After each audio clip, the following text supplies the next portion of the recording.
এই বিশ্বকাপে Brazil, Argentina এই জার্সিগুলোই সবচেয়ে বেশি রানিং চলতেছে, পাশাপাশি ফ্রান্স, স্পেন, পর্তুগাল এইগুলোও আছে।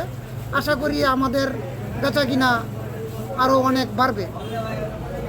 আমার দোকান হলো পুরাতন দোকান, শহরের জেলা পর্যায়ে।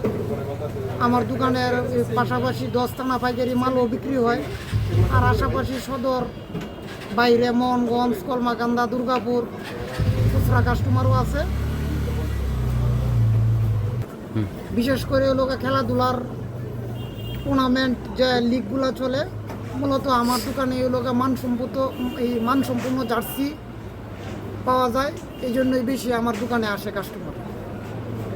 তো বিশ্বকাপ আসলেই যে প্লেয়ার এডিশন জার্সিটা আছে, এটার মূলত চাহিদা বেশি থাকে। এটা আমি সংগ্রহ করেও রাখি, এই জন্য কাস্টমার আমার দোকানেই সবচেয়ে বেশি আসে। পরও আরও কালেকশন হইলে পরে দেখা যায় যে কাস্টমার আরও বাড়বে। আশা করি কাস্টমার আরও অনেক আসবে। বিক্রি আরম্ভ হয়েছে, কিন্তু এটা আরও আস্তে আস্তে বাড়বে বেচা কিনা। এর মধ্যে হলো ব্রাজিল, আর্জেন্টিনা এগুলা দুইটা হলো বেশি বিক্রি হইতেছে, আর পাশাপাশি ফ্রান্স, স্পেন, জার্মানি এগুলোও পাশাপাশি টুকটাক চলতেছে। তো আশা করি আমাদের বেচা কিনা আরও বাড়বে।